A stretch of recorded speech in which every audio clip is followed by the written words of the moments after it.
This is the second lesson in our Kabbalah course. This diagram, amongst most Kabbalists, is commonly called the Tree of Life.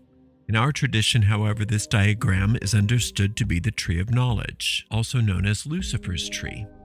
Above this tree are three veils: Ein Sof, and Ein Sof Aur. Ein means emptiness, and it represents pure, undefined potential. Ein is ideal emptiness, formlessness. Ein Sof, the second veil, is the veil of infinity. It introduces the concept of limitless space. Ein Sof Aur, the veil of infinite light, represents the Word of God as described in Genesis 1, when it says, "Let there be light." It's interesting to note that Lucifer means the bearer of light. Beneath these veils are the 10 emanations, or Sefiroth, singular Sephirah, and the 22 connecting paths. The exact age of this diagram is unknown. The 13th century Sefer HaZohar provides enough information to construct it, and the concept of the Sephiroth has been linked to Isaac the Blind from the 12th century. However, its precise origin is unclear.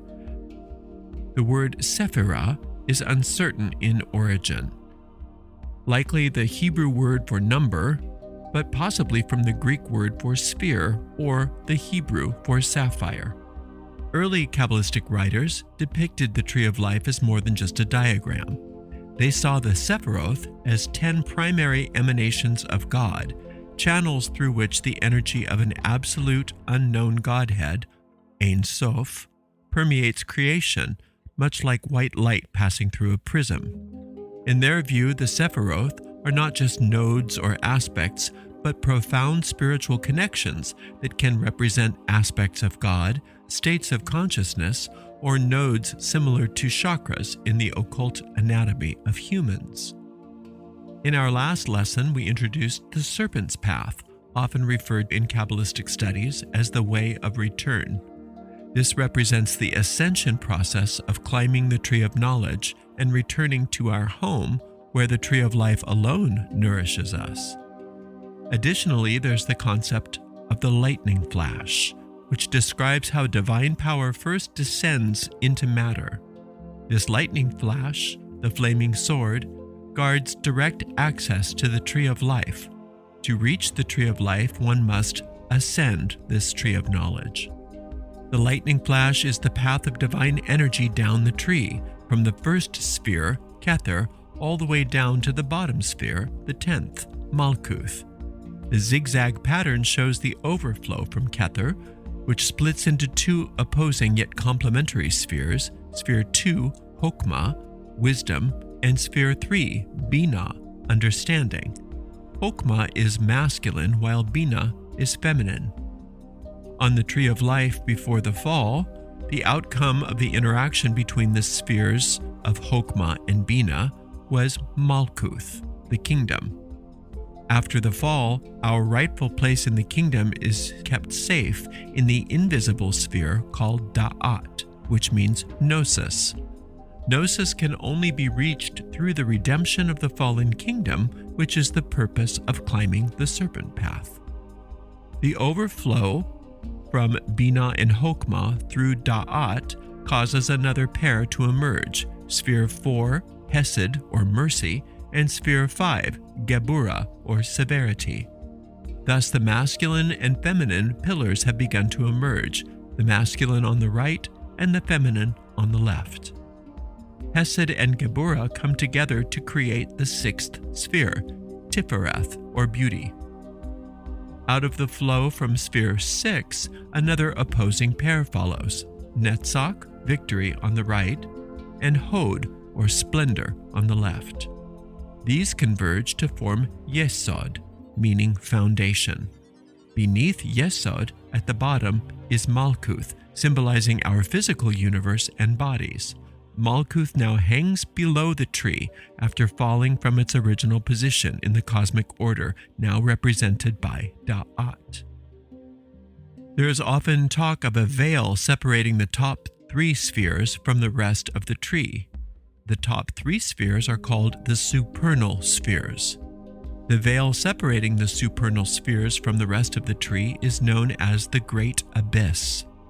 This abyss stands between us and the top of the tree, marking the end of our journey on the Serpent's path.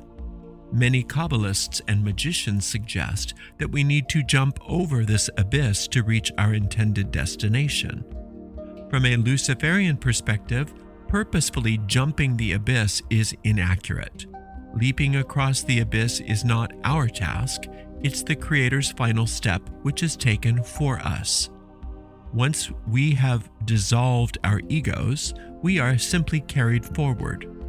The abyss separating the supernal triad, father, mother, and crown, from the rest of the tree signifies the end of our sense of separation and ego, and we are thus carried across.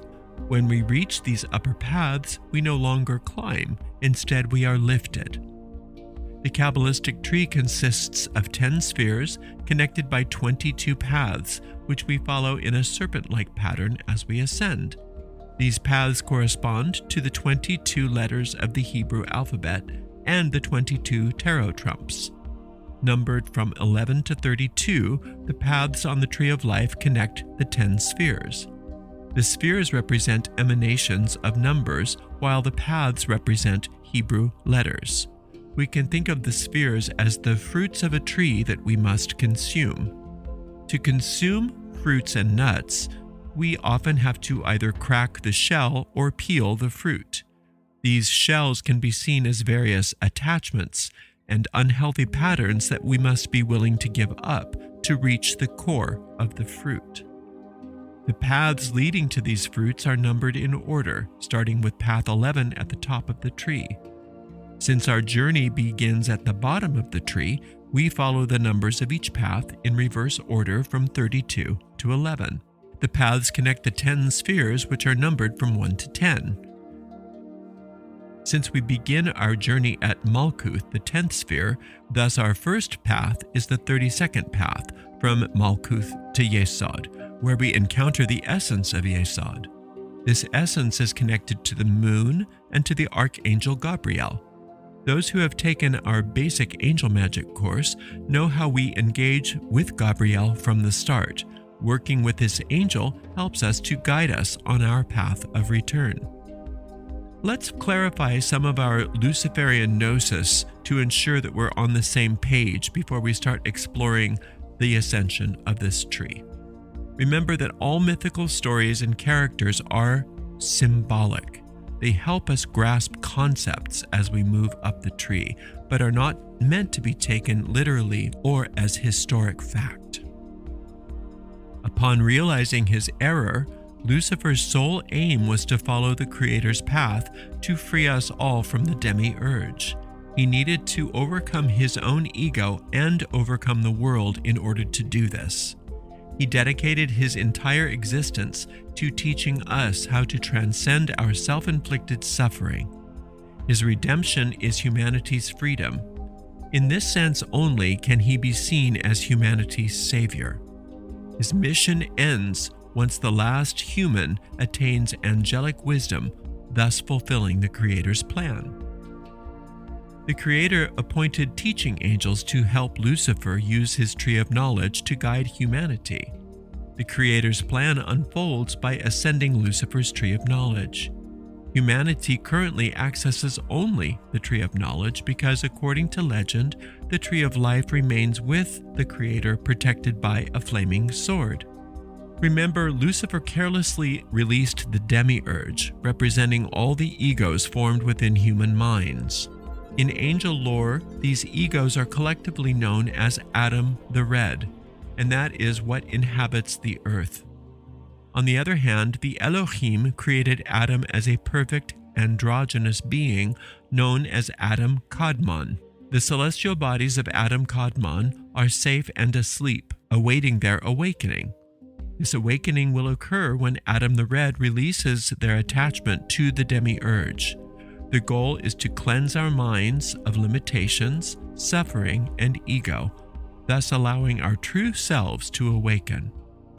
Adam Kadmon is revealed when Adam the Red ascends the tree of knowledge and experiences the fruits of each sphere firsthand.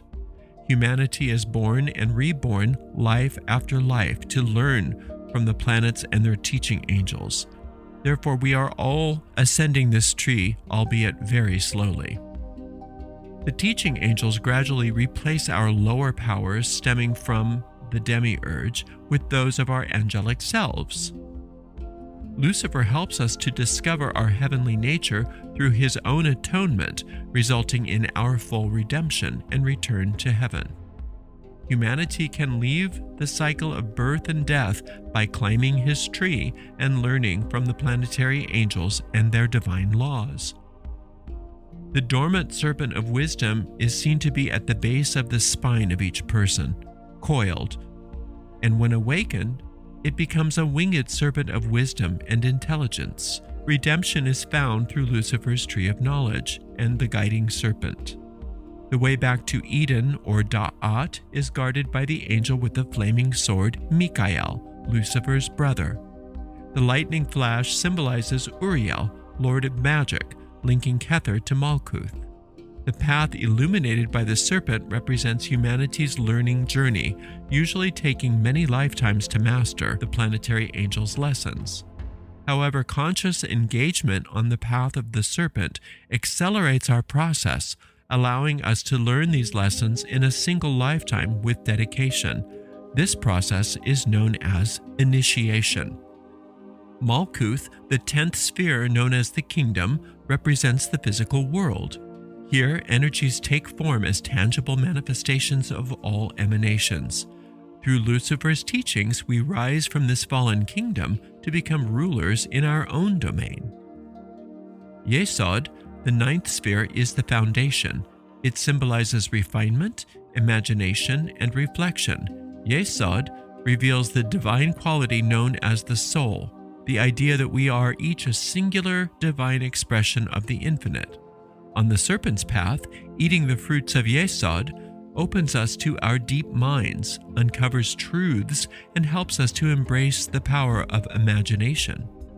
Gabriel, the angel of the moon, teaches us that when used wisely, our imagination can yield positive outcomes, deepening our understanding and enhancing our spiritual vision. Gabriel guides us into tapping into the moon's magic and wisdom, using its fertility powers effectively.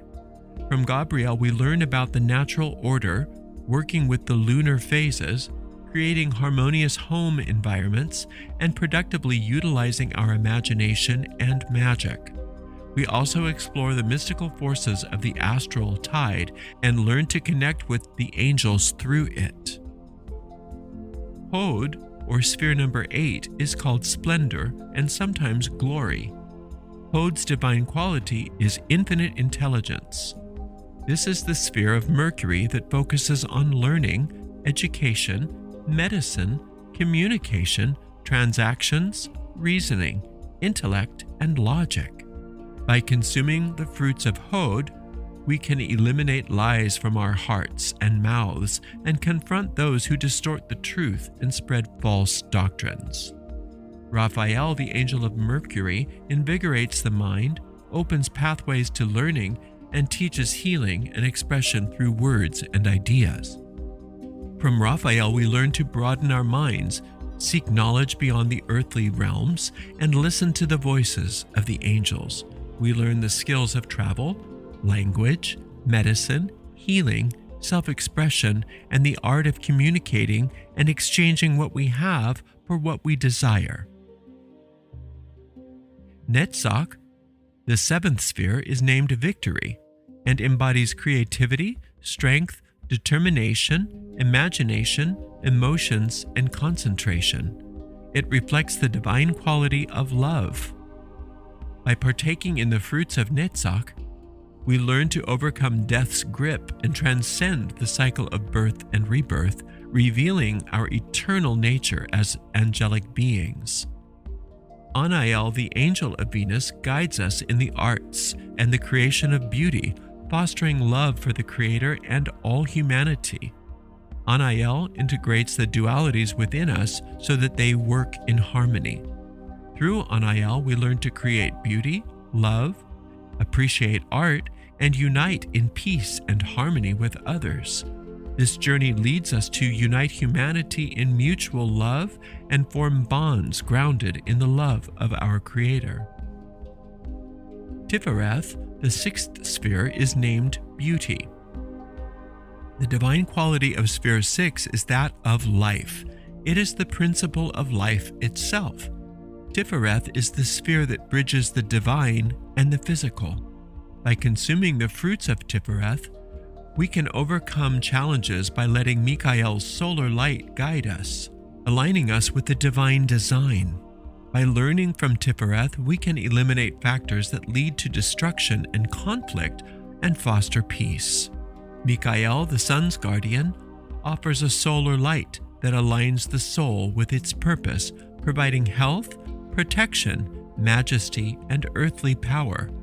Michael teaches generosity, the fair use of power and authority, and how to achieve and sustain success in our lives. This sphere embodies miracles, salvation, and redemption. The sun purifies the soul by burning away everything that is not divine. The fifth sphere, Geburah, is named severity and represents catabolic mechanisms, destruction, motion, change, upheaval, and chaos. As we progress on our journey and interact with Geburah, we encounter ancient knowledge bearers and overcome challenges. Samael, the angel of Mars, will teach us courage and how to use our powers to destroy that which is false. In return, he offers gifts of vitality, vigor, potency, and strength. From Samael, we learn the courage to face our fears, stand up to cruelty, maintain vitality and vigor, and to protect the weak. Hesed, the fourth sphere, is called mercy.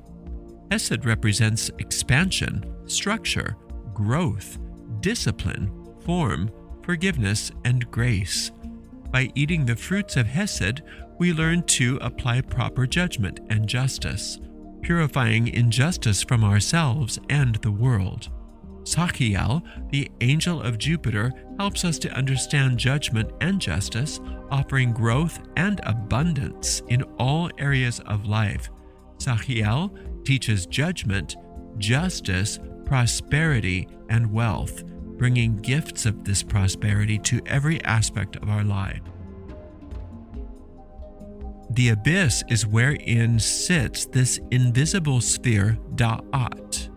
By the time we get here, we must allow ourselves to be carried across the abyss to the third sphere, which is Binah. Binah is named understanding and embodies the divine feminine, harmony, and completion. Binah is contemplation. When we engage with Binah, we uncover hidden aspects of ourselves. All occult secrets become apparent, and life's eternal mysteries no longer confuse us as we accept our role in the divine pattern. Cassiel, the angel of Saturn, teaches us to endure and grants us stability in worthwhile pursuits. Cassiel teaches us to cultivate the earth, to have patience, build structures, and gain wisdom with age. Cassiel teaches us also to overcome all challenges. Chokmah, the second sphere, is named wisdom. It embodies the divine masculine and the full expression of power. From Chokmah to Kether, Ratziel unlocks his book of wisdom, and through this, humanity is made perfect through Metatron, the angel of Kether. This allows Adam Kadmon to arise and all humans to awaken to their true angelic nature. The risen Lucifer thus reveals himself as the crowned and winged serpent, the Lord of the earth, forever united with the Creator and his throne along with the angels, humanity, and all life. Ariel opens the doors to magical knowledge, and Metatron, who rules over Kether, will join the astral body with Shekinah, linking humanity to the Creator. Throughout their lives, humans are influenced by different planets and ruling angels. When we begin to use magic, Ariel, the throne angel, guides us through the help of our own birth angels, connecting us with our inner forces. This guidance shows us that wisdom is available when we seek it, making our challenges easier. Embracing natural changes without fear opens our mind, allowing us to ascend the tree and find our place again in Da'at, our hidden home. Learning the lessons of this serpent path will gently awaken us as we rediscover our true selves. Thank you for spending some time with me. We'll begin working with more practical Kabbalah in our next lesson. Until then, blessed be.